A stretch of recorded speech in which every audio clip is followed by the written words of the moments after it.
लग जाता है तुरंत। एक रेलवे ब्रिज वृंदावन और एक है बिहार के। नमस्कार सर, प्रोग्राम लाइव हो चुका है। मैं आपका बहुत बहुत वंदन और अभिनंदन करती हूँ और सभी प्रेमी विद्वान जन और अतिथियों का फेसबुक पर। हाईवे पर एक कंटेनर और ट्रक की टक्कर के बाद ये क्या आवाज आ रही है बीच में? बीच में कोई नहीं चल नहीं नहीं नहीं वो फेसबुक से नहीं। अब स्टार्ट कीजिए मैम। सभी का वंदन अभिनंदन करते हुए मैं आज के प्रोग्राम एक शाम साहित्य के नाम की 13वीं कड़ी का जो है 13वीं कड़ी का आरंभ करती हूँ। और हमारे मध्य जो है एक ऐसे प्रतिभाशाली व्यक्ति जो हैं विमल प्रकाश गौतम जी आज उपस्थित हैं, जिन्होंने अपनी प्रतिभा का जो है और अपने साहित्य लेखन का जो परिचय जो है कई मंचों पर दिया है। और इनको हम विमल फरीदाबादी के नाम से भी जानते हैं। और ये एक सफल शिक्षाविद हैं, शोधकर्ता, लेखक और कवि और एक प्रेरक व्यक्तित्व के धनी हैं।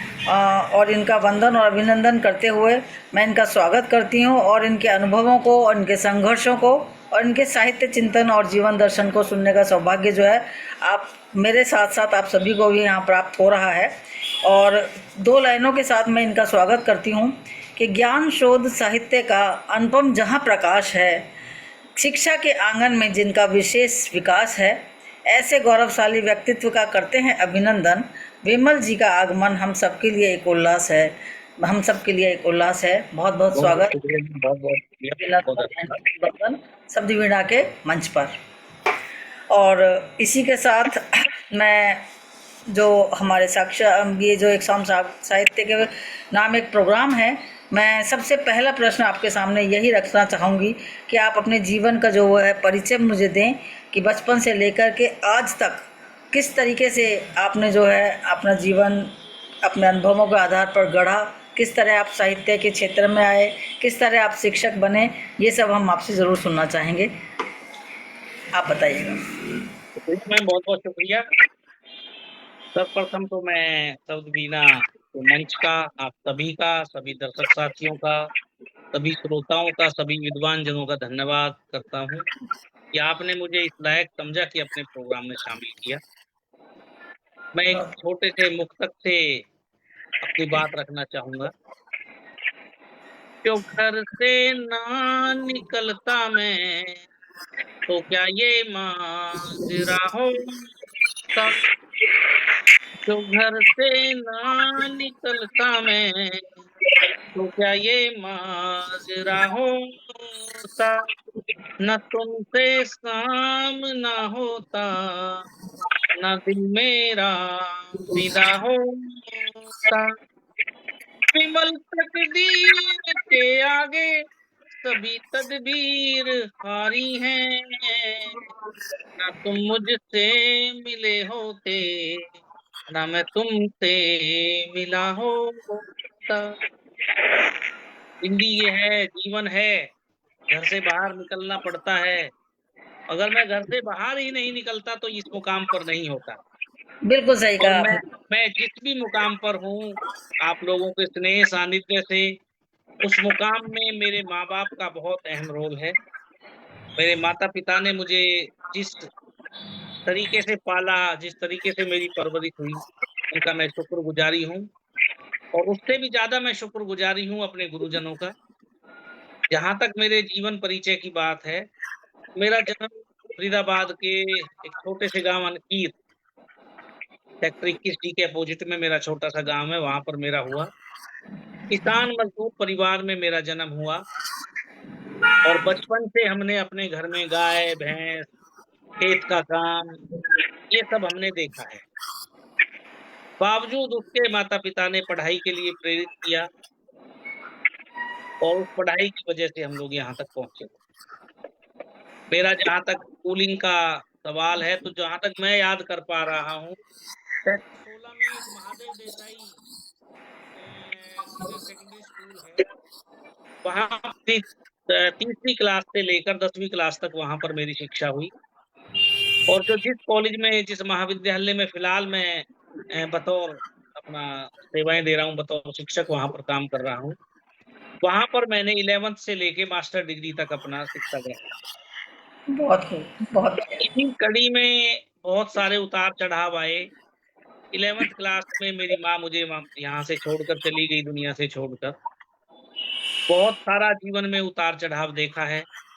हमारे पास थोड़ी सी एग्रीकल्चर लैंड है, खेती की भूमि है, पलवल जिले में है, तकरीबन घर से 35 किलोमीटर दूर पड़ती है। वहां पर खेत का काम भी देखना, पिताजी अकेले रह गए, पिताजी का सहयोग भी करना और अपनी पढ़ाई भी जारी रखी और जैसे तैसे हम लोग यहाँ तक पहुंचे। और सिर्फ मैं मोटिवेशन के लिए लोगों को बताता हूँ कि राह कोई भी मुश्किल नहीं है और राह में कोई भी बाधा आपको रोक नहीं सकती है। मैंने जब मैं खेल कूद में थोड़ा ठीक था तो मैंने सोचा कि भाई फिजिकल एजुकेशन टीचर बन जाते हैं। बात ही नहीं, घर में खेती ठीक ठाक है। तो फादर साहब ने कहा भाई खेती कर लेना, खेती से गुजारा हो जाएगा। मैंने कहा नहीं, कुछ कर लेंगे। तो बीपीएड एमपीएड करके जैसे मैं निकला और अर्ली एज में मेरी शादी भी हो गई थी। तो जिस प्राइवेट स्कूल में एक होली फेथ सीनियर सेकेंडरी नाम का स्कूल है, मुझे आज भी याद है। तो वहाँ मैं 2001 में बतौर पीटीआई बतौर फिजिकल एजुकेशन टीचर मैंने नौकरी की। तो वहाँ पर उन्होंने मुझे 1 महीने की सैलरी मुझे 2800 रुपए दी। और मैं जानकारी के लिए बता दूं, उस टाइम जो लेबर चौक पर जो मजदूर खड़ा होता था उसको 200 रुपए मिलते थे और 2800 रुपए मेरी, अगर मैं छुट्टियों को ना काटूं, इतवार को ना काटूं, तो 100 रुपए पर डे मेरा मेहनताना नहीं था। बिल्कुल। जब मैं 2800 रुपए लेकर अपने घर पहुंचा, मैंने अपने घर वालों से ये बात शेयर की, तो घर वालों ने, मेरे पिताजी ने खासकर मेरे से कहा, यार इससे तो मजदूर बढ़िया था, कम से कम 200 रुपए रोज तो कमाता। और ये बात मुझे थोड़ा चुभ गई और मैं दूसरे दिन उस विद्यालय में नौकरी करने, जॉब करने नहीं गया। खैर, प्राइवेट सेक्टर में और भी मैंने 2 ढाई साल बिताए। उसके बाद मेरा सिलेक्शन नवोदय विद्यालय समिति के लिए हुआ। उड़ीसा में मेरी पोस्टिंग आई। मेरे घर वालों ने, मेरे चाचा ताऊ के जो मेरे भाई हैं, सबने मना किया कि कोई भाषा समझ आती नहीं, कुछ नहीं है, कोई मार के फेंक देगा, ये वो बहुत सारी बातें हुई। मैंने उन सबको दरकिनार करके मैं उड़ीसा कालाहांडी में कुछ दिन रहा। उसके बाद मेरा केंद्रीय विद्यालय में सिलेक्शन हुआ, हिमाचल में रहा, दिल्ली में केवी नंबर 1 दिल्ली कैंट में मैं रहा।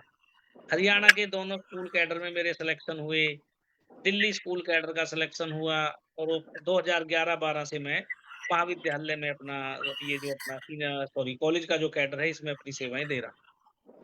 2012-11 में मेरा बतौर असिस्टेंट प्रोफेसर सिलेक्शन हुआ और 12 में मैंने ज्वाइन किया। गवर्नमेंट कॉलेज गांव से मैंने अपनी जो उत्तर शिक्षा विभाग को अपनी सेवाएं देनी प्रारंभ की। उसके बाद 1-2 ट्रांसफर और भी हुए। होडल में भी कुछ दिन डेपुटेशन पर रहा, भेड़िया कुरुक्षेत्रा में भी कुछ दिन रहा। गर्ल्स कॉलेज है हमारे बगल में ही, उसमें भी 8-7 महीने रहा और तकरीबन पिछले 8-9 साल से मैं राजकीय महाविद्यालय फरीदाबाद में अपनी सेवाएं दे रहा हूँ। जहाँ तक साहित्य का संबंध है, तो मैंने मास्टर डिग्री हिंदी में की है। और सिर्फ आपकी जानकारी के लिए बता देना चाहता हूँ, जब मैं मास्टर डिग्री में था तो चंद्र भानु आर्य सर हमारे टीचर थे। आशा पंडित मैडम भी हमें पढ़ाती थी, शशि ग्रोवर मैडम भी हमें पढ़ाती थी। बट जो रोल, जो मंच पर लाने का जो मेन रोल है, वो मैं आज भी, मेरे गुरु सुन नहीं रहे हैं मुझे। ये मेरा दुर्भाग्य है, मैं तो दुर्भाग्य कहूंगा कि मेरे गुरु मुझे सुन नहीं रहे हैं।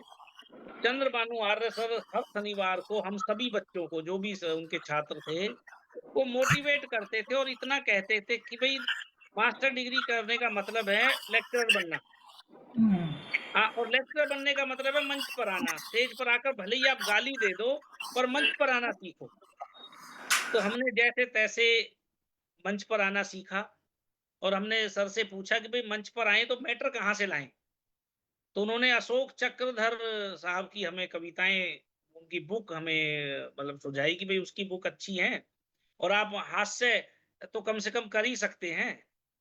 तो हमने 2-4 किताबें आदरणीय अशोक चक्रधर जी की पढ़ी और हमने अपने आप को मंच पर हम लेकर गए।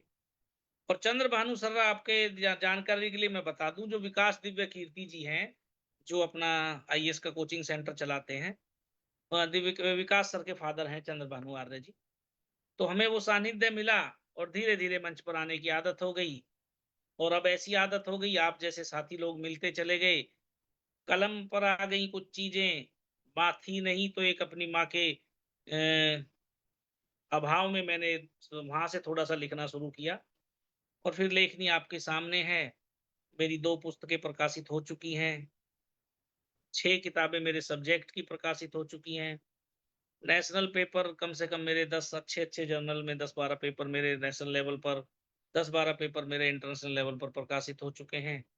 अभी 50 साल की उम्र मेरी पीछे 1 अगस्त को मेरा बर्थडे आता है, तो पीछे जब मेरी 50 साल को उम्र हुई थी, तो मैंने 50 साल की उम्र में पीएचडी की। तो पढ़ाई-लिखाई का मेरा मानना ये है कि शिक्षा का कोई प्राप्त करने की ना तो उम्र होती है, ना जगह होती है, ना कोई और सीमाएँ होती हैं। आप कहीं से भी अपने आप को अपनी शिक्षा ग्रहण कर सकते हैं।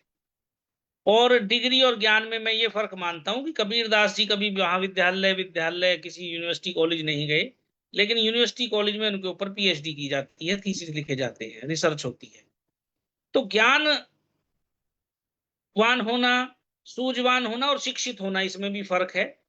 तो हम लोगों को ज्ञानवान होना चाहिए। उसी ज्ञान की खोज में आप लोगों के बीच में अपने आप को प्रस्तुत रखते हैं कि जहाँ से जो मिल जाए वहाँ से सीख लेते हैं। ये मेरा छोटा-सा परिचय है। कोई बुला लेता है मंच पर चले जाते हैं, वरना अपनी लेखनी को अपना रुकने नहीं देते, रोज़ कुछ ना कुछ मेरी हैबिट है।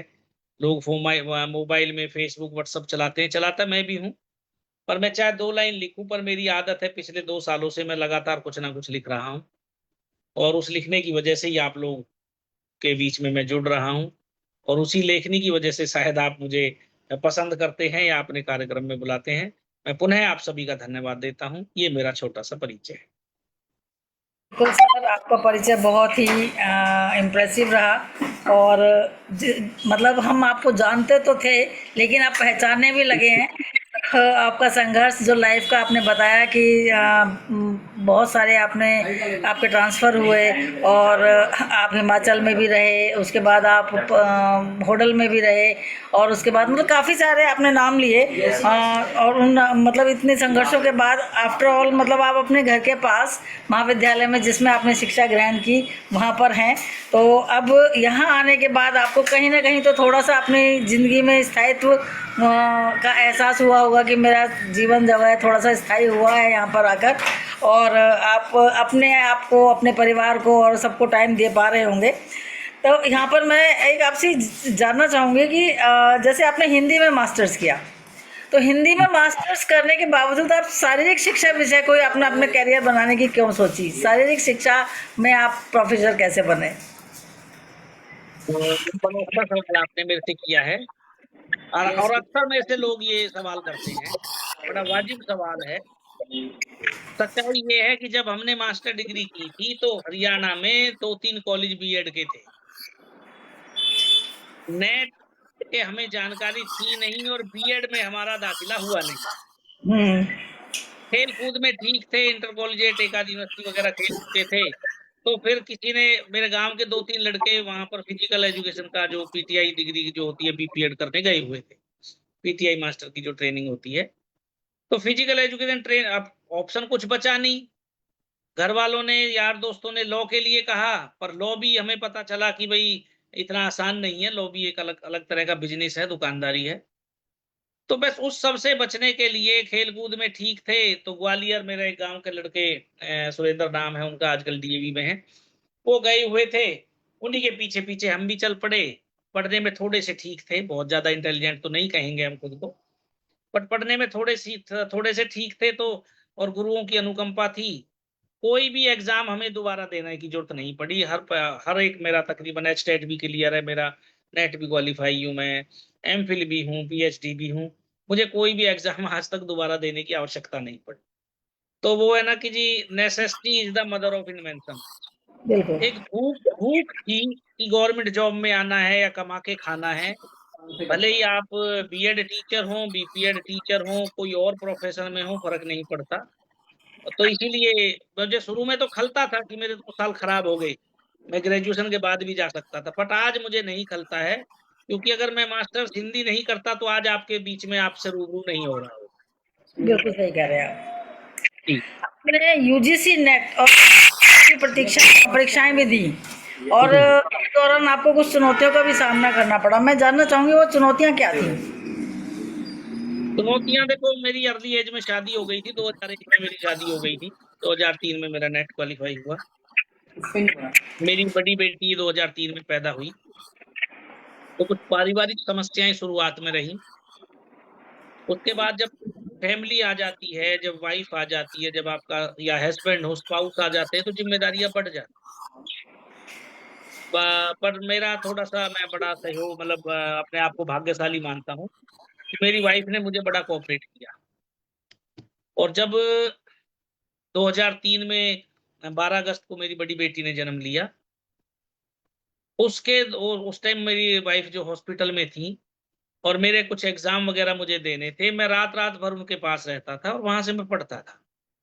बट जीवन बगैर माँ के यहाँ तक पहुंचा है, तो जिसकी माँ नहीं होती उसके संघर्ष प्रकृति खुद ब खुद बढ़ा देती है। और मैं प्रकृति का धन्यवादी भी हूं कि अगर जिसकी लाइफ में संघर्ष आता है तो उसको संघर्षशील भी बनाती है, उसको संघर्षों से सामना करने का जज्बा भी प्रकृति उसको देती है। बिल्कुल तो सही कह रहे हैं। संघर्ष रहा है जीवन में, इसमें कोई शक नहीं है। पर उसके मैं संघर्ष से ओवरकम करने के लिए, उससे उस संघर्ष से लड़ने की क्षमता से जुझारूपन मेरे अंदर रहा है और वो प्रकृति की देन है। तो बहुत ज्यादा समस्याएं मैं नहीं मानता हूँ, क्योंकि घर से बाहर निकलते ही समस्याएं हैं। बिल्कुल। और अगर आप समस्याओं के बारे में सोचेंगे तो समस्याओं से लड़ नहीं पाएंगे, मेरा मानना ये। घर अति बैठे भी देखो, अदरवाइज ना लेना, मेरी शब्दावली थोड़ी सी बेवाक रहती है। घर बैठे भी लोग मर जाते हैं। बिल्कुल सही कह रहे हैं। तो सफर, जिंदगी के जो सफर या जिंदगी का जो मुकाम उनको हासिल नहीं होता जो घर से नहीं निकलते हैं। घर से निकलने के बाद तो मंजिल आपके हाथ में है। तो हम लोगों ने, मैंने जैसे कि अभी एक मुक्तक आपके बीच में बोला कि जो घर से ना निकलता तो मैं क्या ये माजरा होता। अगर मैं घर से ही नहीं निकलता तो ये माजरा नहीं होता, मैं आज आपके साथ लाइव नहीं हो रहा होता। लाखों करोड़ों लोग फेसबुक पे हमें देख रहे होंगे। अगर हम यहाँ नहीं होते तो वहां नहीं। मेरा मानना ये है, घर से बाहर निकलकर बहुत बड़ी दुनिया है और घर से बाहर सभी को निकलना चाहिए। बिल्कुल सही कहा सर आपने, बिल्कुल सही कहा आपने, क्योंकि बिना संघर्षों के ज़िंदगी नहीं होती है। आप तो मतलब फरीदाबाद के ही रहने वाले हैं और मैं भी फरीदाबाद की ही रहने वाली हूँ और मैंने भी लाइफ में बहुत संघर्ष किए हैं। चाहे वो नौकरी के लिए संघर्ष किया, पढ़ाई के लिए संघर्ष किया, जैसे आपकी थोड़ी कहानी है थोड़ी थोड़ी। पर हाँ, मेरे साथ मम्मी और पापा दोनों का साथ रहा और फिर शादी के बाद सास और ससुर दोनों का साथ रहा, तो इसलिए मतलब सपोर्ट रही मेरे साथ, तो ये मेरे लिए सौभाग्य की बात थी। पर संघर्ष थे। मैं ये पूछना चाहती हूँ सर आपसे कि आप एक शिक्षक, एक शोधकर्ता और एक कवि, ये 3 भूमिकाएं निभा रहे हैं निरंतर, तो इन तीनों में आप संतुलन ज़िंदगी में कैसे बनाते हो? और फिर एक परिवार भी साथ में, मतलब चारों में संतुलन को बिठा पाना कहाँ तक, मतलब आप इस संघर्ष को कैसे कर पाते हैं? आप इस संतुलन को कैसे बनाते हैं? फिर से आपका बड़ा संतुलित और बड़ा अच्छा सवाल है और आपके जेहन के लिए मैं सैल्यूट करता हूँ कि अच्छे अच्छे सवाल आपके जेहन दिमाग में आ रहे हैं। जहाँ तक संतुलन बिठाने की बात, तो अगर मैं प्रोफेशन की बात करूं तो शिक्षक जो है, कोई भी शिक्षक 6 से 7 घंटे से ज्यादा उनको वर्किंग आवर्स नहीं है। दुनिया में सबसे कम वर्किंग आवर किसी के पास है, काम करने के घंटे सबसे कम किसी के पास है, तो वो शिक्षक के पास, चाहे वो प्राइमरी शिक्षक हो, चाहे वो स्कूल वाले सेकेंडरी शिक्षक हो, चाहे कॉलेज के शिक्षक। दूसरा, इसमें सामंजस्य बिठाने की एक और फायदा है, अगर आप किसी शिक्षण संस्थान में काम कर रहे हैं तो फ्री ऑफ कॉस्ट आपको किताबें मिल रही हैं, लाइब्रेरी वहां पर स्कूल में भी है, छोटी बड़ी से मसला नहीं है, कॉलेज में भी लाइब्रेरी है। और हमारे कॉलेज के बगल में जो लड़कियों वाला कॉलेज है, गर्ल्स कॉलेज है, वहाँ डिस्ट्रिक्ट लाइब्रेरी भी चलती है, मैंने उसकी भी मेंबरशिप ली हुई है। तो जब आपके अंदर एक कीड़ा होगा शिक्षा ग्रहण करने का, मैंने शुरू में भी बताया, किताबों से अगर आपका स्नेह होगा, किताबों से लगन होगी, किताबों से मोहब्बत होगी, तो 2 तालमेल तो अपने आप बैठ गए आपके। भाई शिक्षक का काम पढ़ना पढ़ाना, बिल्कुल आपने दोनों करने हैं। पढ़ेगा भी आदमी वही जिसमें उसकी रुचि होगी, और पढ़ाएगा भी वही जिसमें छात्रों की और स्वयं की रुचि होगी।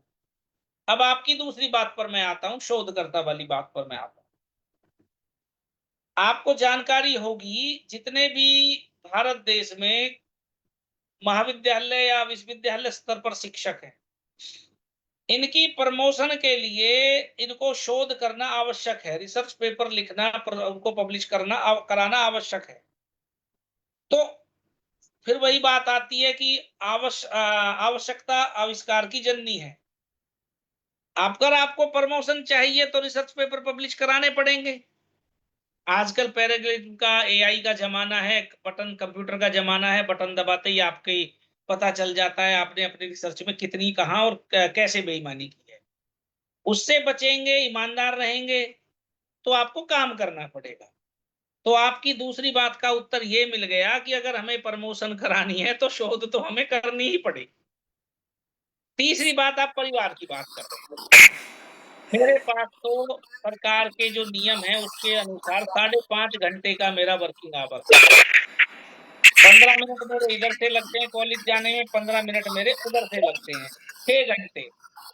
आधा घंटा सुबह तैयार होने में, आधा घंटा मेरा शाम को चेंज करने में, 7 घंटे। 1 घंटा और मैं लगा लेता हूँ, 8 घंटे। घंटे होते हैं मैडम 24।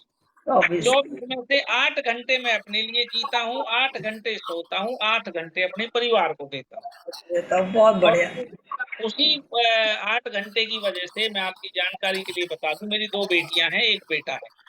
हो सकता है आपका अगला सवाल इस तरह का हो, तो मैं एक आपका सवाल कम कर देता हूँ और अपने उत्तर में एक उत्तर जोड़ देता हूँ। जी। मेरी बड़ी बेटी एमएससी मैथमेटिक्स है, बनस्थली से पढ़ के आई है। छोटी बेटी मेरी नीट की तैयारी कर रही है, बेटा मेरा 10th में है।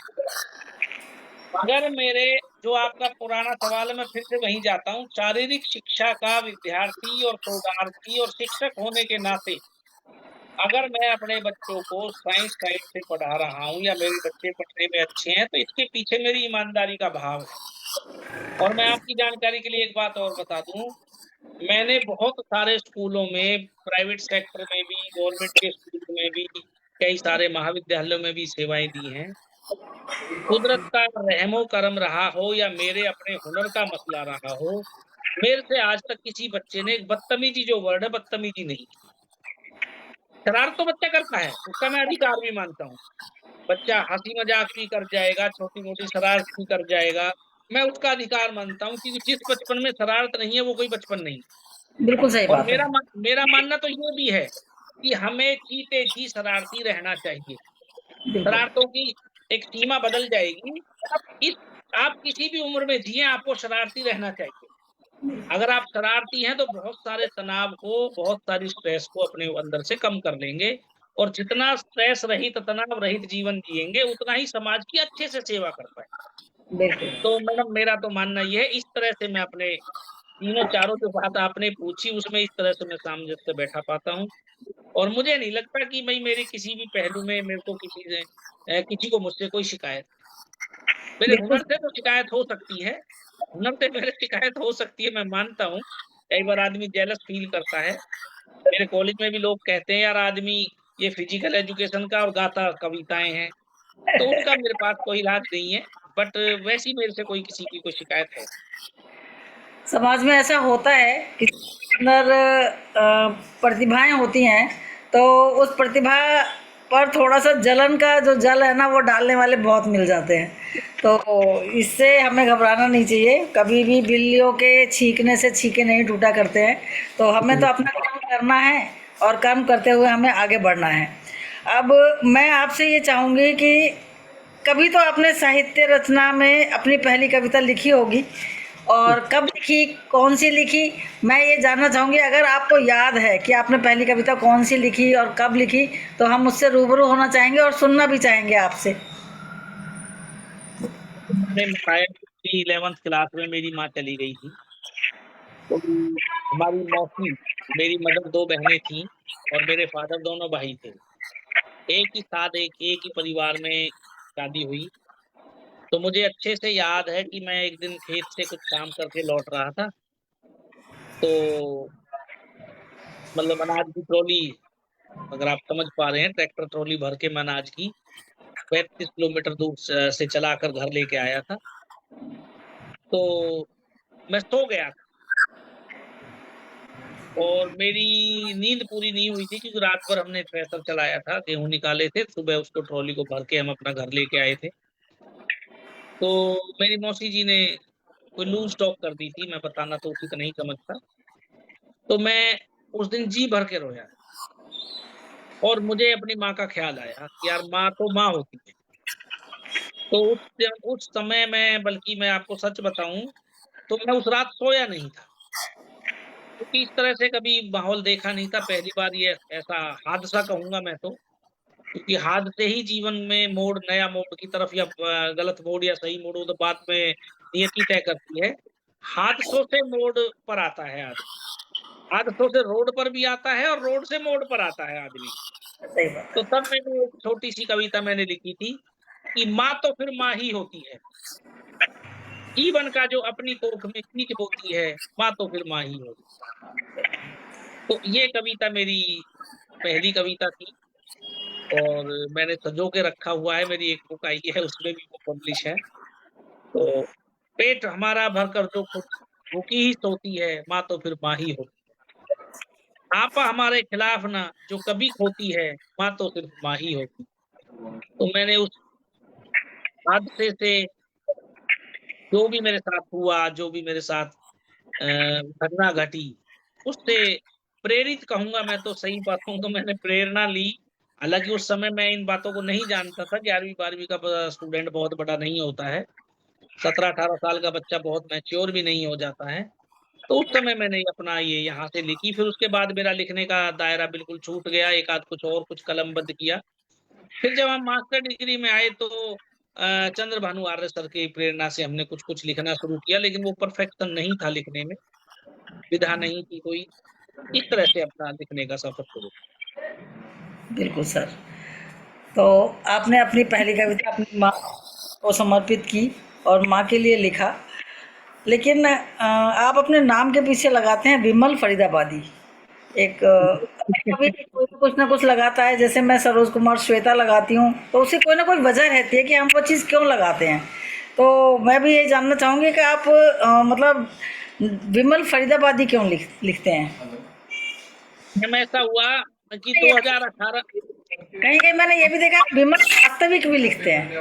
मैं वहीं पर आता हूँ, 2018 में मेरा ट्रांसफर हो गया था राजकीय महिला महाविद्यालय फरीदाबाद में। जनवरी 2018, 27 जनवरी 2018 को मैंने ज्वाइन किया और वहाँ कुछ घटनाएँ इस तरह की मैंने देखी कि मेरा मन नहीं लगा। क्योंकि मैं थोड़ा-सा खुद ह्यूमर, हँसने बोलने वाला सा मेरा नेचर है, और जब तक मैं 2-4 लड़कों की पीठ पे 2-4 थप्पड़ नहीं मार लेता प्यार वाले, मुझे चैन सा नहीं लगता। मुझे लगता है कि कुछ मिस कर रहा हूँ। क्योंकि स्पोर्ट्स के जो बच्चे होते हैं वो थोड़ा-सा मतलब उनका अपने गुरु के प्रति ज़्यादा स्नेह होता है, मुझे ऐसा लगता है। तो बिल्कुल। जब तक वो बच्चा, जैसे हमारे कल्चर में है, स्पोर्ट्स के कल्चर में टो टच करना है, पैर छूने हैं टीचर के। हम भी छूते हैं आज भी अपने टीचर के।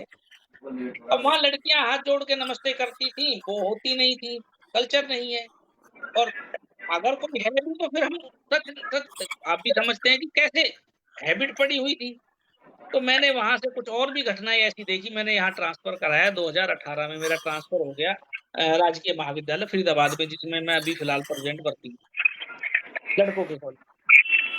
तो वहाँ लड़के मेरे टच में आए, वही मेरा कल्चर शुरू हो गया, हँसने बोलने का। 2-4 बच्चे मेरे पास इर्द-गिर्द मेरे होते हैं, आज भी होते हैं। तो वहाँ डॉक्टर प्रीता कौशिक पवार कौशिक वहाँ प्रिंसिपल थी। तो वहाँ उनको, क्योंकि वो लिटरेचर की हैं, अंग्रेजी लिटरेचर की हैं, तो उन्होंने अपनी एक बुक लिखी थी, कहानियाँ तेरी मेरी। तो उस बुक को टाइप मैंने किया है।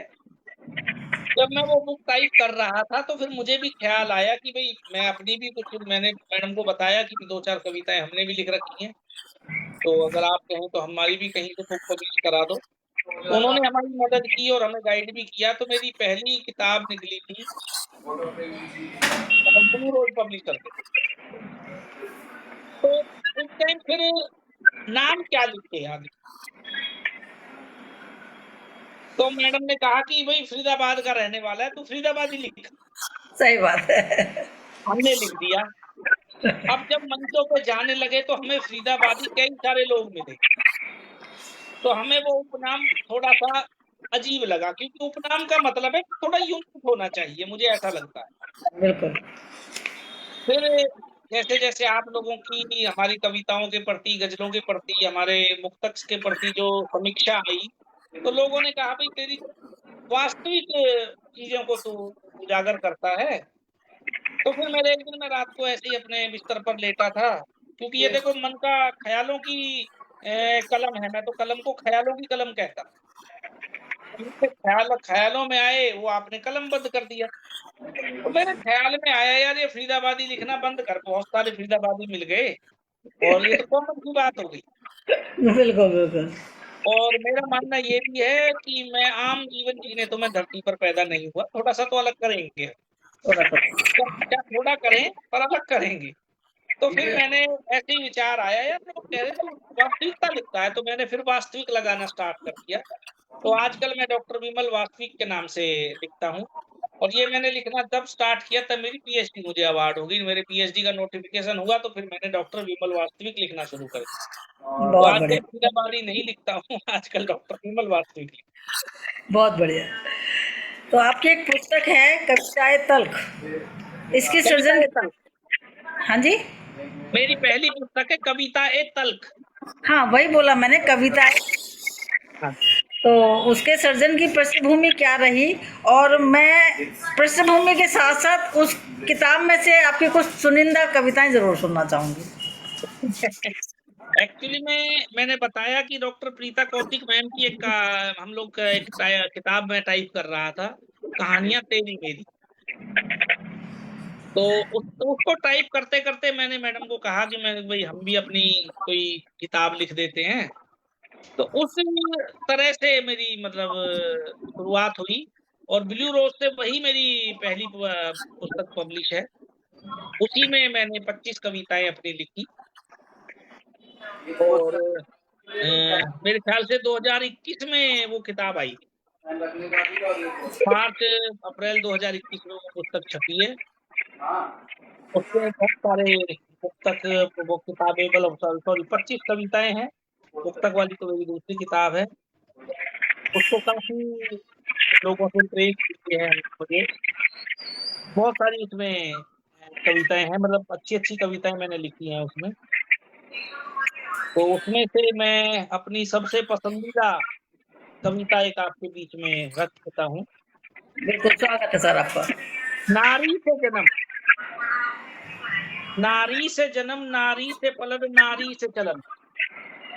नारी से जन्म, नारी से पलन, नारी से ललन, नारी से मिलन, नारी कदम। नारी से जन्म, नारी से पलन, नारी से ललन, नारी से मिलन, नारी का दमन, नारी का दलन, नारी का समन, नारी को नमन। नारी को पूजन, नारी को वंदन, नारी ही सनम, नारी ही सजन, नारी ही चमन। देख के पीड़ा नारी की, व्यथित है आज मेरा मन, व्यथित है आज मेरा मन, व्यथित है आज मेरा मन। अपनी पसंदीदा कविताओं में से ये एक है, और उस पुस्तक का ये हिस्सा है। आपकी जो एक कविता है, तरीके से मतलब इस कविता को सुन करके ये लगा कि जैसे आपने गागर में सागर उड़ेल दिया हो। मतलब चंद शब्दों में ही आपने नारी को जो है ना पूरा का पूरा उसका प्रतिरूप, जन्म से लेकर के और उसके दमन तक की सारी कहानी आपने बता दी इसमें। तो मैं बिल्कुल, आपने बहुत अच्छी कविता सुनाई हमें, और हम लोगों को अच्छा लगा सुन करके कि आपने, आपका जो सृजन करने का जो ढंग है वो बहुत अच्छा है, और वाकई आप पर आप नाम जो है, उपनाम वास्तविक जो है वो आप पर सही बैठता है। बहुत शुक्रिया आपका। आप जो अपनी कविताएं लिखते हैं, जैसे कि आपने बता ही दिया कि आपने वास्तविक अपने नाम के आगे लगाया हुआ है, तो वास्तविकता लिखते हैं, लेकिन फिर भी मैं ये जानना चाहूँगी कि वास्तविकता में आपके विषय, प्रमुख विषय क्या रहते हैं? हम लोग सभी मानवीय जीवन जी रहे हैं। मानवीय जीवन का मुख्य आधार मैं मानता हूँ रिश्ते। रिश्ता कोई भी हो सकता है। रिश्ता हमारा पल भर का भी हो सकता है, उम्र भर का भी हो सकता है, और उस रिश्ते में ईमानदारी बनी रहनी चाहिए। मेरा व्यक्तिगत सोचना है, मेरा व्यक्तिगत मानना है, उस रिश्ते में ईमानदारी बनी रहनी चाहिए। अब ईमानदारी जहां तक है, अपने आप में बहुत बड़ा शब्द है। आपकी ईमानदारी सबसे पहले शुरू होती है स्वयं से, फिर आपके जीवन साथी से, फिर आपके घर से, फिर आपके परिवार से, फिर आपके गांव बस्ती से, और ये होती होती होती देशभक्ति तक जाती है। इस पूरे पड़ाव में जितने भी आपके दिमाग में समरण और संस्करण आते हैं, वो सभी मेरे विषय हैं।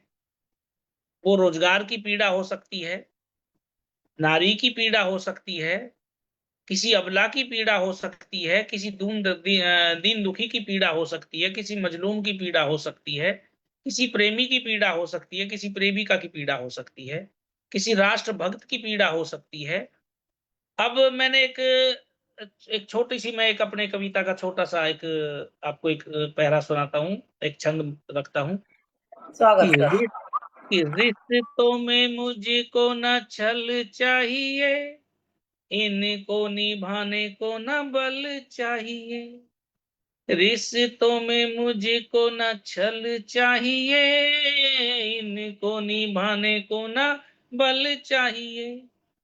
चालाकी से इनमें कोई काम ना बने, हृदय हमारा निर्मल चाहिए। रिश्तों में मुझको न छल चाहिए। अब जो रिश्ता है, ये अपने आप में बड़ा शब्द है। बिल्कुल सर, मैं इसको बड़ा मानता हूँ। बहुत सही। इस रिश्ते में इसको निभाने के लिए एक और मैं छंद बीच में आपके रखता हूँ। एक मैं का सवाल है, इसे हमें बदलना है। एक मैं का सवाल है, जिसे हमें बदलना है। राहे जिंदगानी में मिलजुल कर चलना है। आए थे अकेले ही, जाना भी अकेला है। जीवन के सफर को परिवार में बदलना है। एक मैं का सवाल है, जिसे हमें बदलना है। मैं से हम तक हमें आना है। बहुत खूब। तो आप रिश्तों की परिभाषा मैंने बता दी है। मेरे लिए रिश्तों की क्या परिभाषा है, मेरे खुद से शुरू होकर ईमानदारी, रिश्ते, ये देश तक जाती है। और मैं कहाँ खड़ा हूँ, ये मुझे जरूर सोचना चाहिए। ये मेरा आप, आपकी ये लाइन सुन करके कि मैं से हमें हमें बदलना है, मुझे अपने जीवन का एक वाकया याद आया। अगर इजाज़त हो तो मैं शेयर करती हूँ कि मैं एक्चुअली मेरी शुरुआत जो हुई थी वो एस्कॉर्ट्स 1994 में एस्कॉर्ट्स ज्वाइन किया था मैंने, एस्कॉर्ट्स प्लांट 1। तो उस टाइम वो 1997 में मेरी शादी हुई थी। तो बस शादी से पहले मेरा नाम था सरोज कुमारी, और मेरे हस्बैंड सरनेम लगाते थे कुमार, विपिन कुमार। तो अब मुझे चेंज करना था, कुमारी से कुमार बनना था। तो मैंने सरोज कुमारी, कुमार तो मैं लिख नहीं सकती, तो मैंने सरोज कुमार करना था उसको। तो मैंने डॉक्यूमेंटेशन की, कुछ जो भी डॉक्यूमेंटेशन फॉर्मेलिटी होती है वो सब करके मैंने अपने जो भी पैन कार्ड या जो भी मेरा ऑफिस का रिकॉर्ड था, सब में सरोज कुमार किया। अब लोगों ने मजाक, क्योंकि ऑफिस में चलता है, ऑफिस में जो है ना, अब इतने सारे जेंट्स के बीच में, मैं छोटी बच्ची थी वहाँ पर उस टाइम पर, सभी थे तो मुझे बच्चों की तरह ही ट्रीट करते थे। तो उन्होंने पूछा तूने ये आई क्यों हटाया? तो मैंने वही जवाब दिया जो आपने लाइन बोली कि मेरी शादी हो चुकी है, अब आई का कोई काम नहीं है, अब हम हो गए हैं। अगर आई भी चलाना ना तो फिर ये जीवन बिगड़ जाएगा, तो इसलिए मैंने आई हटा दिया है। तो ये एक छोटा सा वाक्य मुझे आपकी लाइन सुन करके याद आ गया। तो अब मैं ये जानना चाहूँगी कि हमारे वर्तमान समय में साहित्य की You received rupees 345 on MobiQuick. हमारा साहित्य हमारे समाज को किस तरीके से प्रेरित करता है? जहां तक मैडम आप साहित्य की बात कर रहे हैं ना, मुझे ऐसा लगता है साहित्य हो, व्यक्तित्व हो या कोई और बात हो, मैं मानता हूं कि 3 तरह की बातें हमारे साथ हमेशा होती हैं। साहित्य एक जो आज के परिवेश में लिखा जा रहा है, जो पक्ष में लिखा जा रहा है। साहित्य एक जो आज के परिवेश में लिखा जा रहा है मगर विपक्ष में लिखा जा रहा है। बिल्कुल साहित्य एक इससे भी बड़ी विधा है जो न्यूट्रल लिखा जा रहा है, जो वास्तविक लिखा जा रहा है। बिल्कुल मैं साहित्य को पक्षधर होना भी सही नहीं मानता हूं, मैं विपक्षधर होना भी सही नहीं मानता हूं। साहित्य का एक अपना रूप है, सही को सही कहना, गलत को गलत कहना, वो साहित्यकार की परिभाषा होनी चाहिए। अब मैं एक और छंद आपके बीच में रखता हूँ। आज का जो परिवेश है कि आतंकी अब यहाँ कैसे पकड़े जाएंगे, आतंकी अब यहाँ कैसे पकड़े जाएंगे, सफेद पोश जब इनके आका हो जाएंगे, आतंकी यहाँ कैसे पकड़े जाएंगे। करेंगे देश को ये खोखला, करेंगे देश को ये खोखला अपनी काली करतूतों से, करके काले गोरख धंधे अपने आका की शरण में जाएंगे, आतंकी यहाँ कैसे पकड़े जाएंगे। तो अगर साहित्यकार में आतंक का मतलब ये नहीं है किसी ने किसी को गोली से उड़ा दिया, नहीं नहीं नहीं। आतंक का मतलब वो नेगेटिव, हर वो नेगेटिव कृत्य है जो देश हित में ना हो, जो समाज हित में ना हो। अब आजकल एक दौर चला हुआ है, ये एग्जामिनेशन लीक होने का या जो भी बेरोजगारी का बहुत सारा दौर चला हुआ है। मैं ना तो किसी चीज को बहुत अच्छा मानता हूं, ना किसी चीज को बहुत बुरा मानता हूं, लेकिन अगर बुराई है उस पर लगाम लगाना बहुत जरूरी है, और इसमें साहित्यकार बहुत अहम भूमिका निभाता है। जो आप पहले शोध की बात कर रहे थे, जितने हमारे राजनेता हैं, जितने हमारे ब्यूरोक्रेट्स हैं, ये खुद शोध नहीं करते हैं, इनके पास डाटा जाता है। साहित्य उसी डाटा को प्रस्तुत करने का एक हिस्सा है, एक जरिया है। आप कभी हरिओम पंवार जी को सुनेंगे तो उनकी कविताओं में ओज है, तेज है, अलग ही बात है, उनका एक अलग मसला है।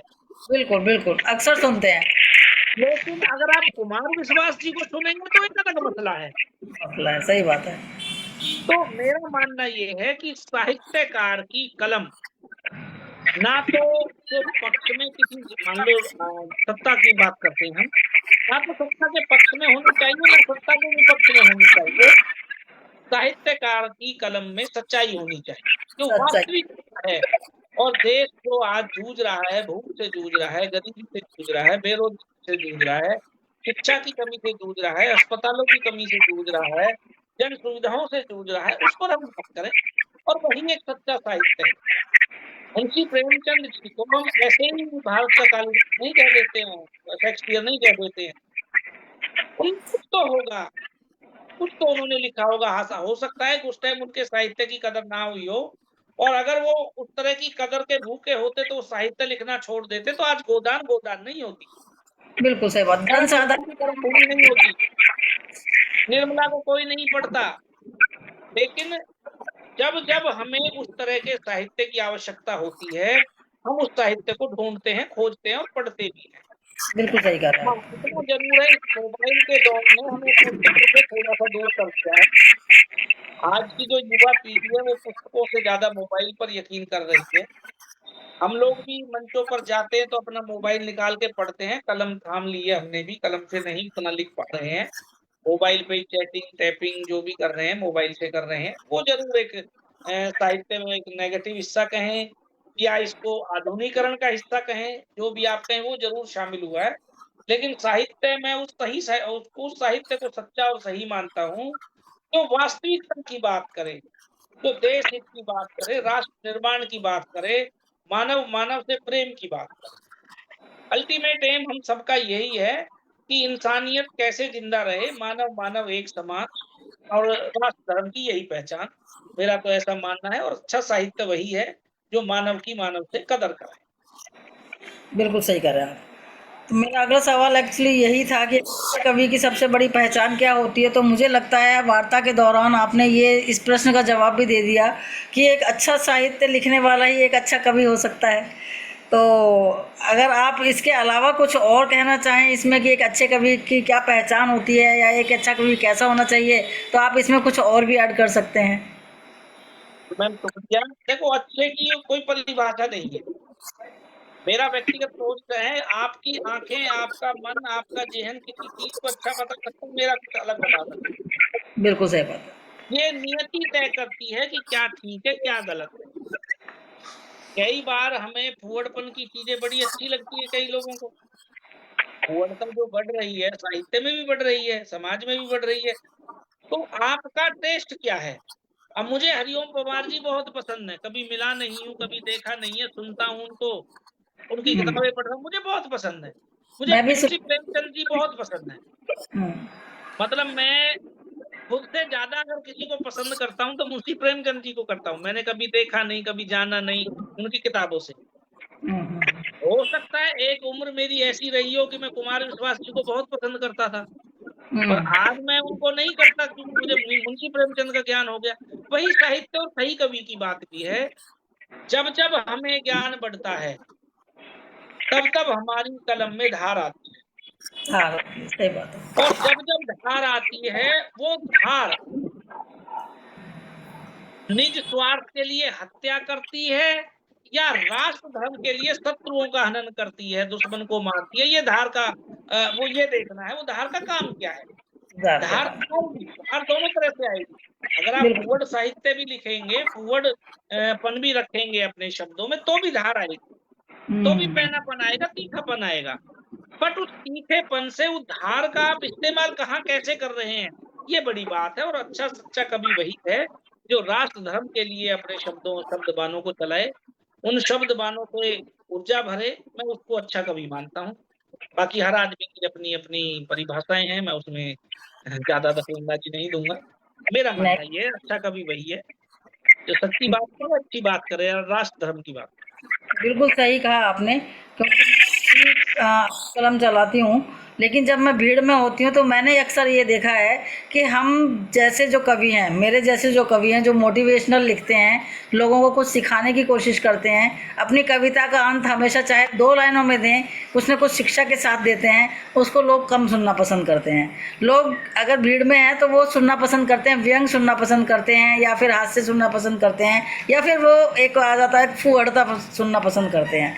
तो ये कहीं कहीं मुझे भी खलता है, लेकिन वही है, अच्छे की परिभाषा हर व्यक्ति के लिए अलग अलग है। आपने बिल्कुल सही कहा इस बात को। तो अभी आपने एक बात कही थी, बात करते करते एक बात निकली थी कि आजकल के जो बच्चे हैं या हम भी हैं, मोबाइल मतलब यूज़ करते हैं, या हम सोशल मीडिया जैसे कहते हैं, सोशल मीडिया का हमारे जीवन में बहुत ही मतलब महत्वपूर्ण भूमिका बन गई है। तो सोशल मीडिया के आने से साहित्य को कितना लाभ हुआ है या कितनी हानि हुई है, इस पर थोड़ा सा आप प्रकाश डालेंगे। मैं जरूर बात रखूंगा अपनी। उससे पहले मैं एक छंद आपके बीच में रखता हूँ। ये जिंदगी के रास्ते, ये जिंदगी के रास्ते, कदम थके तेरे पुकारते, हर मोड़ पर चाहत नहीं, छुपी धार को तलाश। बिल्कुल। मैं पुनः रिपीट करना चाहूंगा, ये जिंदगी के रास्ते, कदम थके तेरे पुकारते, छुपी धार को तलाशते, हर मोड़ पर चाहत नहीं, छुपी धार को तलाश। बिल्कुल तो सर। धार है, ये यूटिलाइजेशन है। जो अभी आप बात कर रहे थे, कोई सुने ना सुने, हमारी धार बरकरार रहनी चाहिए।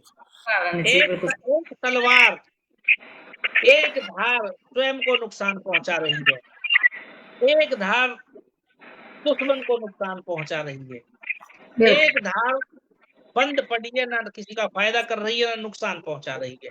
तो मैं हम्म, उस धार को अच्छी धार मानता हूं जो दुश्मन का नुकसान कर रही है, काम कर रही दुश्मन है, का बिल्कुल। कर रही है। तो आप अपने शब्दों में, अपनी कविताओं में, अपने साहित्य में लिखते रहें, कोई पसंद करे ना करे। हमारे लिए सबसे बड़ी पसंद हम स्वयं हैं। मुंशी प्रेमचंद जी को हो सकता है उस समय कोई पसंद ना करता हो। आज मेरे ख्याल से उनके पास लाखों रुपए की रॉयल्टी आती होगी उन किताबों से। जो भी बिल्कुल। सच्चा और अच्छा हिंदी का साहित्यकार है, इवन और लोग भी जो हैं, सभी के घरों में कफन जैसी किताब, गोदान जैसी किताब, कर्म भूमि जैसी किताब, निर्मला जैसी किताब मिलती होगी, सभी मिलती होंगी या कोई ना कोई पुस्तक जरूर उनके पास होगी, और नहीं भी है तो कम से कम उसको व्हाट्सएप पर ऑनलाइन माध्यम से हम उन पुस्तकों को देखते हैं, कम से कम नाम तो जरूर लेते हैं। अक्सर एक वो है क्या, बदनाम होंगे तो क्या नाम नहीं होगा। काम होगा तो क्या आप मानना अपना है। काम करते रहें। जहां तक मोबाइल की बात है, ये मोबाइल जो है यूटिलाइजेशन है आपका। मोबाइल को मैं, मीडिया को, इंटरनेट को मैं उन लोगों के लिए गलत मानता हूं जो उस पर गलत चीजों को खोजते हैं या गलत चीजों को करते हैं। सही उपयोग कीजिए, इससे अच्छा कोई साधन नहीं है, क्योंकि जमाने के साथ तो आपको चलना पड़ेगा। कभी हम बैलगाड़ी में चलते थे, आज आप बुलेट ट्रेन में, मेट्रो ट्रेन में चल रहे हैं, तो जमाने के साथ तो हमें चलना पड़ेगा। बट जमाने के साथ चलने के साथ साथ आप अपनी उस धार को ना भूलें, अपने राष्ट्र धर्म को ना भूलें। रास्ते आपका मोटिव क्या है, मानवता के प्रेमी रहें, मेरा मानना ये है। मोबाइल यूज करिए, कोई दिक्कत नहीं है, लेकिन नकलंदाजी ना हो, उस पर दखलंदाजी ना हो, किसी की कहीं से कोई लाइन उठाकर हम कहीं ना चीपें, किसी से कहीं सारा की सारा एआई से ना लें। देखो, मदद तो हम ले सकते हैं, मदद तो हम किताबों से भी लेते हैं, मदद तो हम कहीं से भी ले सकते हैं, साथियों से भी लेते हैं, सही लेकिन कहा। ये चोरी ना करें, मोबाइल से हम साहित्य की चोरी ना करें, मेरा मानना तो ये है। बिल्कुल सही कहा आपने। पहले ये होता था, आजकल मतलब बच्चों के लिए, जहाँ तक मेरा मानना है, अक्सर मैं अपने बच्चों को भी कहती हूँ कि आपकी जो ज़िंदगी है ना वो बहुत ही सरल हो गई है। हम लोगों के लिए अगर हमें अपने एग्ज़ाम के नोट्स बनाने होते थे तो हमें 4 लाइब्रेरी छाननी पड़ती थी, तब जा कर के एक अच्छे नोट्स बनते थे। लेकिन आज आपके पास ज्ञान आपके हाथ में है, आप जब चाहें तब उसको, ज्ञान को बाहर निकाल सकते हैं, उससे अच्छे से अच्छा उपयोग कर सकते हैं। तो वो वाली बात है कि हमारे उपयोग के ऊपर आधारित है कि हम उसका उपयोग कैसे करते हैं, क्या अच्छा है क्या बुरा है। सही कहा आपने। खेल और साहित्य दो चीज़ें ऐसी हैं, क्या आप इन दोनों में आपस में कोई संबंध स्थापित कर सकते हैं कि खेलों में और साहित्य में कुछ संबंध आपकी है? आवाज ब्रेक हो रही है मैडम बीच में, हाँ जी सर। आपकी आवाज ब्रेक हो रही है बीच में, आवाज। अभी अभी साफ है? हाँ, आवाज तो साफ है, पर रुक रुक के आ रही है। मेरे को लगा है या तो नेट की कहीं प्रॉब्लम हाँ, कुछ। अब ठीक है, ठीक है। हाँ, अपना सवाल जारी रखें आप। मेरा सवाल ये था, ओहो, कोई नहीं, ये तो ऑनलाइन का मसला है, छोटे मोटे इशू तो होते हैं। मेरा सवाल ये था कि हम खेल और साहित्य में कुछ सामंजस्य बिठा सकते हैं। जैसे आपने खेल खेल के प्रोफेसर हैं आप, और साहित्य भी लिखते हैं, तो क्या खेल और साहित्य में भी कोई सामंजस्य बैठ सकता है? तो मैम, सबसे बड़ी बात है, साहित्य हम समझ किसको रहे, मान किसको रहे, सबसे बड़ी बात ये है। इतिहास और साहित्य हर किसी का है, मेरा मानना है। बिल्कुल। साहित्य, जो चीज कलमबद्ध हो गई वही साहित्य है, हम्म। और चीजें जो मैं आज अपने वर्तमान के तजुर्बे से लिख रहा हूँ, कल वो इतिहास बनेंगी। तो खेल भी साहित्य का अहम हिस्सा हो सकता है। खेल में भी वही बेटे हैं, वही बेटियां हैं, वही मानस हैं, वही मानवीय धार भावनाएं हैं। उन अल्टीमेटली हम मानवीय भावनाओं से या मानवीय भावनाओं पर मानव कल्याण के लिए तो लिखते हैं, बिल्कुल सही बात तो है। वो कहीं से भी आ सकती है। और तालमेल बिठाना, आजकल तो मल्टी डिसिप्लिनरी और इंटरडिसिप्लिनरी का जमाना है।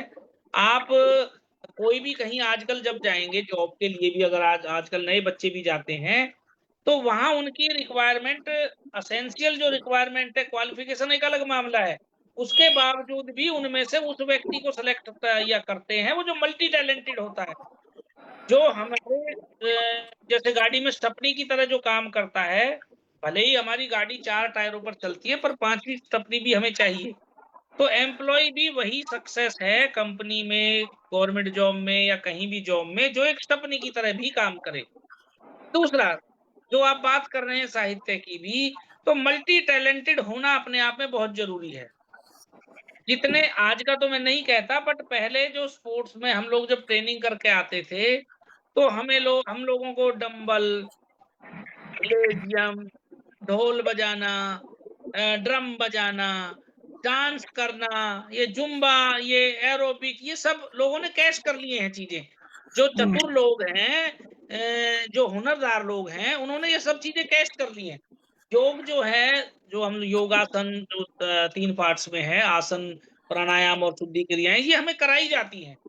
लेकिन हम लोगों का एक दायरा लिमिटेड हो गया है। कुछ लोगों ने उसका दायरा बढ़ा करके उसको कैश कर दिया है। कर लिया है, सही बात है। तो सामंजस्य तो आप कहीं भी किसी से भी बिठा सकते हैं, मेरा मानना ये है। बिल्कुल सही कह रहे हैं। मैं आपसे एक पूछना चाहूँगी कि युवा पीढ़ी जो आजकल साहित्य की तरफ कम आकर्षित होती है, क्या हमारे पास कोई ऐसा साधन है कि हम युवा पीढ़ी को साहित्य की ओर आकर्षित कर सकें? बड़ा अच्छा आपका वाजिब सवाल है। असलियत में मेरे देखने में ये आया है कि जब हम लोग छोटे थे, मैं अपनी अगर बात करूं, मेरे पिताजी शरीर में तो दुबले पतले थे, पर इतनी लंबी लंबी मूछें रखते थे, सफेद कुर्ता पजामा पहनते थे, और भले ही वो मुझे ड्राइवर बना के ले जाते थे, पर वो जैसे गांव में कहीं पंचायत है, कहीं आना जाना है, रिश्तेदारियों में मुझे साथ लेके जाते थे।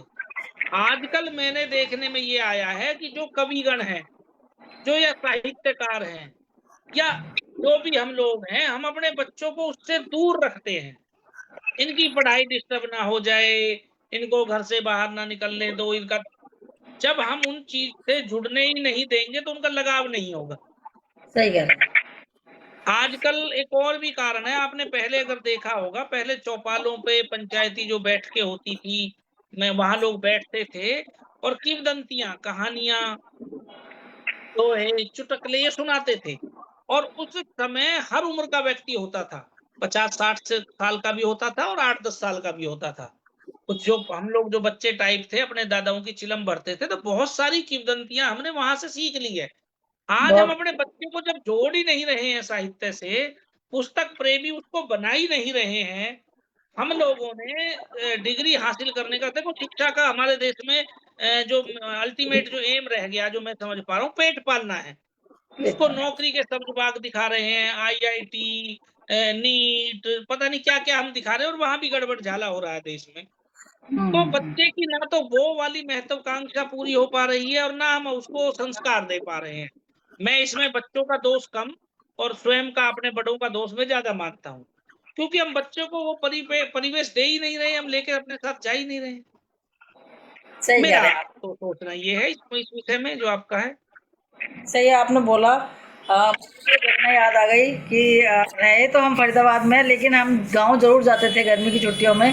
तो शाम को हमारा यही रहता था कि चौपाल पर जहाँ सारे बुजुर्ग बैठे होते थे, हम लोग उनके इर्द गिर्द ही रहते थे। तो वहाँ की बातें सुनना, वहाँ और इर्द गिर्द ही नहीं रहते थे, बल्कि वहाँ उन लोगों के बीच में एक मेन अट्रैक्शन भी रहते थे।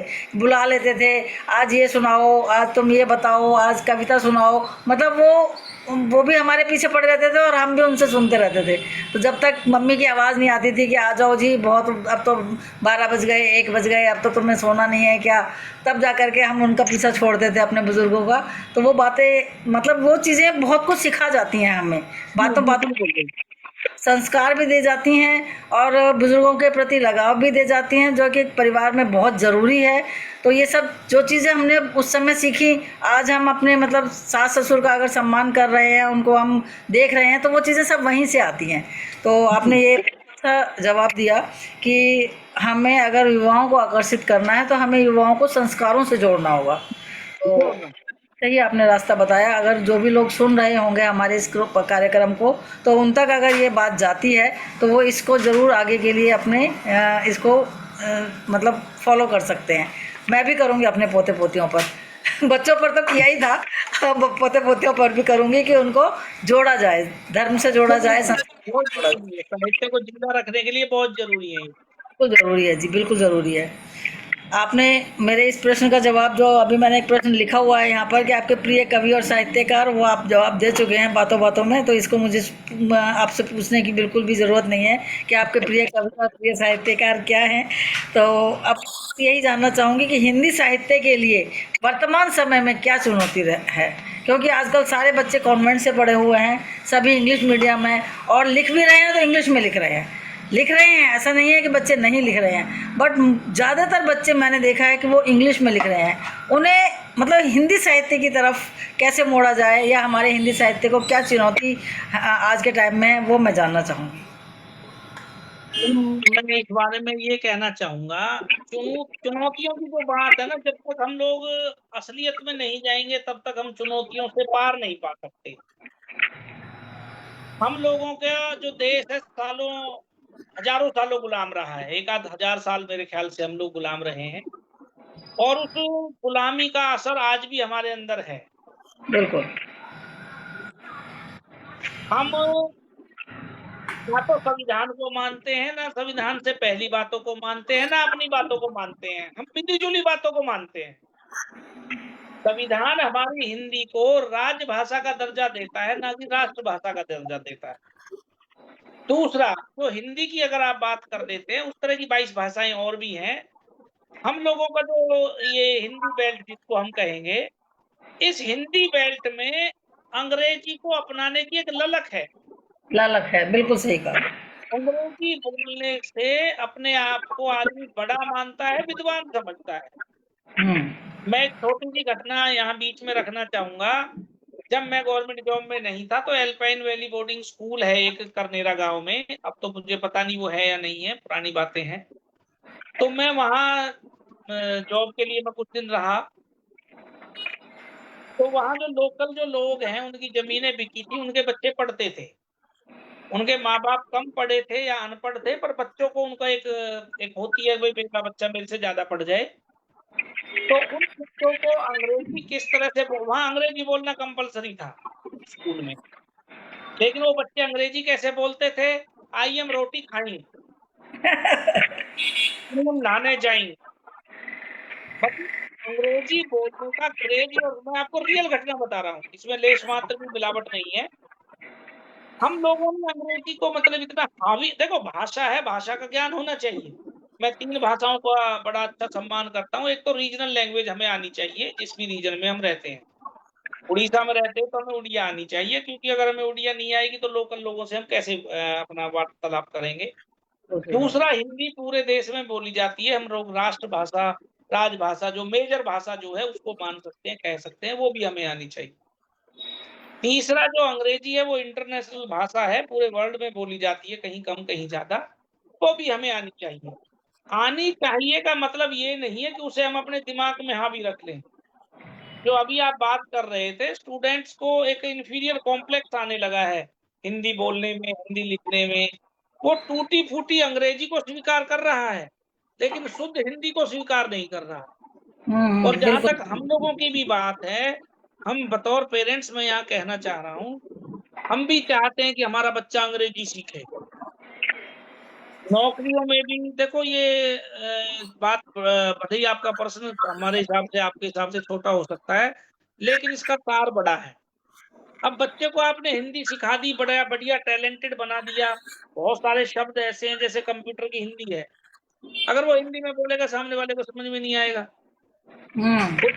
कुछ भाषा है, जो कुछ शब्द हैं जो उस भाषा में आ गए हैं।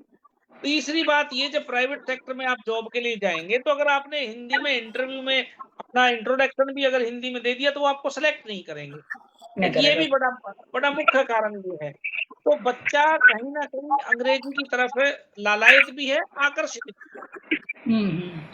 और इससे हिंदी साहित्य का सीधा साधा, डायरेक्ट कहें या इनडायरेक्ट कहें, कहीं ना कहीं इसको हानि हो रही है। दूसरा, हम लोगों को लगता है हिंदी तो हमें आती है, क्योंकि हम हिंदी बेल्ट के हैं रहने वाले, तो हमें लगता है हिंदी तो हमें आती है, इसे पढ़ने की आवश्यकता नहीं है। एक ये भी मुख्य कारण है हिंदी से दूर रहने। तो मैं इस विषय पर तो इतना ही कहूंगा। आज के नई पीढ़ी के जो रचनाकार हैं उनके लिए आपका क्या संदेश रहेगा?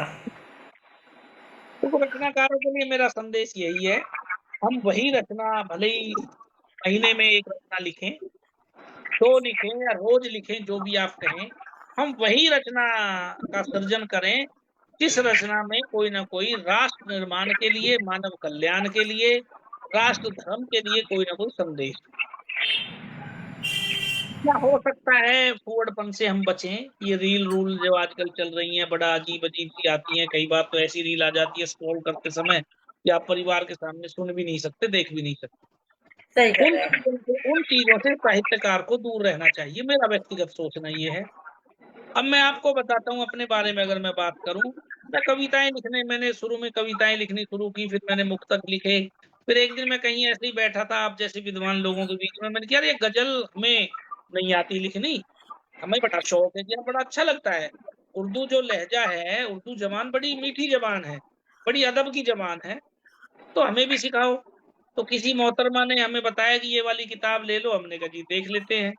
फिर हमें किसी मोहतरम ने कहा कि यार 4 मुक्तक जोड़ दो, बन गई गजल। हमने कहा यार बात तो ठीक है। फिर हमने इसमें थोड़ा-सा किया और फिर हमने गजल सर्जन में भी हम लोग अपनी 2-4 मैंने गजलें लिखी हैं और 2-4 मंचों से पढ़ा है, तो लोगों ने सराहाया है।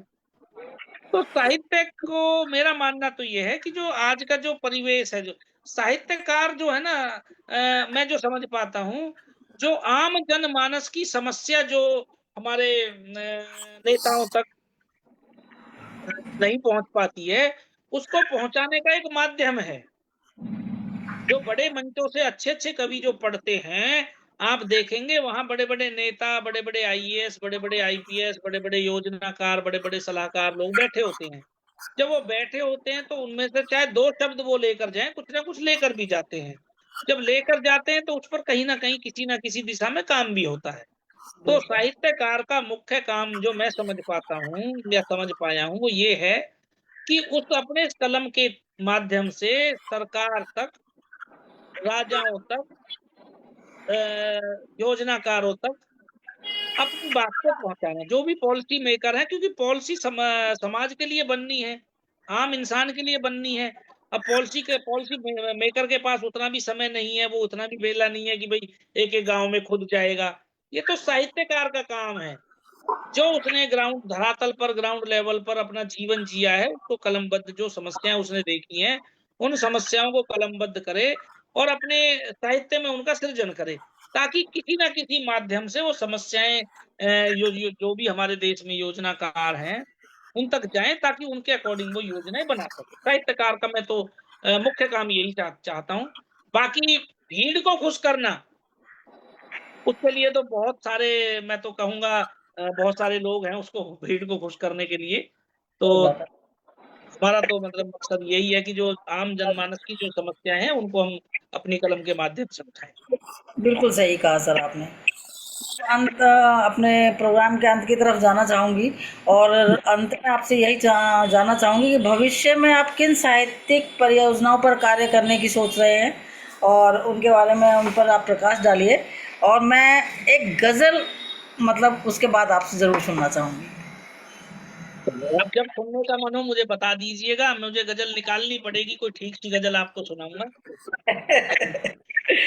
मन तो अभी है। ठीक का मतलब कोई परिभाषा नहीं होती है।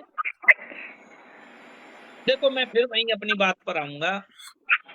मेरा तो मकसद यही है, हम किसी भी तरह से अच्छे भारत का निर्माण करें। और उसमें साहित्य का देखो, अगर साहित्य का रोल नहीं होता तो हम मुंशी प्रेमचंद जी को नहीं पढ़ रहे होते, महादेवी वर्मा जी को नहीं पढ़ रहे होते हम, जयशंकर प्रसाद की कामायनी नहीं पढ़ रहे होते, उसका शेक्सपियर हम नहीं पढ़ रहे होते, हैमलेट नहीं पढ़ते, वो भले ही अंग्रेजी का साहित्य होता है, किसी भी भाषा में हो सकता है। तो साहित्य का तो बड़ा बड़ा रोल है और अदब का रोल मैं मानता हूँ। बड़ा मुख्य भूमिका मानव निर्माण में है। और जो साहित्य है वो इसलिए भी पढ़ाया जाता है कि जो पूर्व काल में जो गलतियाँ हुई हैं वो हम भविष्य काल में ना करें। अगर हम वही गलतियाँ रिपीट करेंगे तो जीवन छोटा हो पड़ जाएगा सुधारने के लिए, और हम हर चीज़ को खुद प्रैक्टिकल करेंगे तो भी जीवन छोटा पड़ जाएगा। तो मेरा मानना तो ये है कि मेरी जो भविष्य में जो क्या मैं तो मेरा टॉपिक भी यही है, जो भी समसामयिक जो घटनाएँ हैं, जो भी मान लो देश में भुखमरी है, देश में आजकल क्राइम बढ़ रहा है। आप देखिएगा किसी भी फरीदाबाद में आप किसी भी उस पर जाइए, यू टर्न पर, रेड लाइट पर, लोग गलत दिशा में मतलब अपना हक समझते हैं गलत दिशा में ड्राइविंग करना। पीछे की नंबर प्लेट बहुत सारी बाइक्स पर नहीं है। तो किसी भी तरह से हम लोगों को देखो, नंबर प्लेट वही हटाएगा जिसकी मानसिकता खराब होगी, और मानसिकता उसकी खराब होगी जिसको हम अच्छी चीज़ें नहीं बताएँगे। बिल्कुल क्राइम सही। आदमी एक दिन में क्रिमिनल नहीं बनता है, क्राइम आदमी जान के कोई नहीं करता है। लेकिन उसको रोका नहीं जाएगा। उदाहरण के लिए अगर हम गाड़ी ड्राइव कर रहे हैं और ब्रेकर नहीं बनाए जाएंगे तो गाड़ी हम अनलिमिटेड स्पीड में चलाएंगे और एक्सीडेंट के चांसेस बढ़ जाएंगे। उसी तरह से साहित्यकार का रोल जो है मानव जीवन में उस ब्रेकर की तरह है। वो समय समय पर अच्छी और सच्ची बातों को अपने साहित्य के माध्यम से समाज में भेजता रहे। बिल्कुल सर। अब वो अच्छी सच्ची बातें आपको भी पता है, जीवन में 5 बुराइयां हैं, हम उनमें से 5 से बच जाएं बहुत अच्छी बात है, वरना 4 से बचें।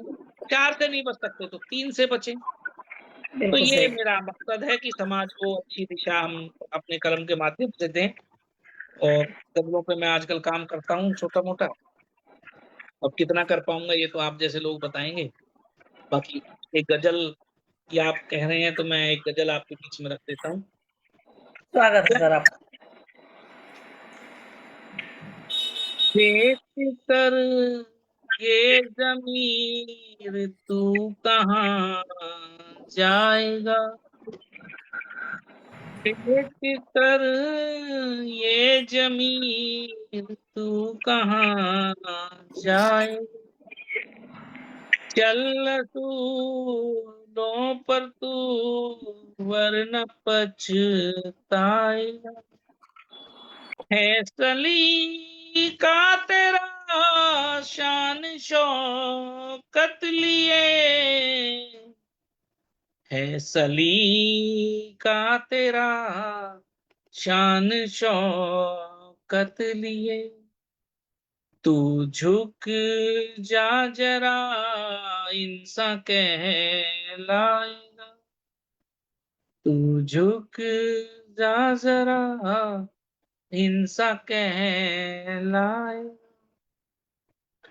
तुझको हो ना गुरूर किसी बात का, तुझको हो ना गुरूर किसी बात का। हुनर तेरा ही ये तेरे काम आएगा। हुनर तेरा ही ये तेरे काम आएगा। एक शेर देखिए बतौर खास मेरा बड़ा प्रिय शेर है। ना शोर मचा अपनी शोहरत का तू, ना शोर मचा अपनी शोहरत का तू। कभी का तेरा अब असर दिखाएगा। कभी का तेरा भी असर दिखाएगा। ना मिलता खुदा हर किसी को यहाँ, ना मिलता खुदा हर किसी को यहाँ। कलम से विमल ये मुकाम पाएगा। कलम से विमल ये मुकाम पाएगा। तो मैडम मेरा तो कुछ गज़ल लिखने का इच्छा है। इस तरह की गज़लों पे मैं आजकल काम कर रहा हूँ। बहुत ही सुंदर। कितना और कर ये वक़्त बताएगा। बिल्कुल। और आप जो है ना हमारे प्रोग्राम में आए और बहुत ही सुंदर संदेश आपने हमारे समाज को दिया। और इस पटल के माध्यम से इतना सुंदर संदेश जो है आपने हमारे समाज को दिया। उन्हीं 4 लाइनों के साथ मैं अपने इस प्रोग्राम को यहाँ समापन देती हूँ और आपका बहुत बहुत धन्यवाद करती हूँ कि कलम में संवेदना, कलम में संवेदना मन में राष्ट्र का सम्मान है। शिक्षा, शोध और काव्य की बनी अलग पहचान है। आज हमारे मध्य उपस्थित हैं ये गौरवशाली हस्ती। इनका जीवन संघर्षों से अर्जित स्वर्णिम सम्मान है। बहुत बहुत आपका आभार, बहुत बहुत धन्यवाद। आपके पटल का, आप सभी का, सभी श्रोताओं का, सभी दर्शकों का बहुत बहुत शुक्रिया मुझे बुलाया। पुनः आप सभी को नमस्कार, बहुत बहुत धन्यवाद। धन्यवाद जी, धन्यवाद।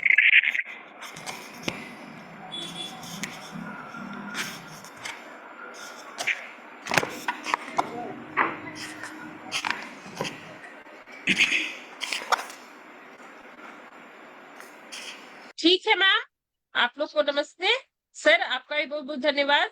हम लोग लाइव स्ट्रीम बंद कर देते हैं। जी जी, नमस्ते सर, बहुत नमस्ते। शुक्रिया।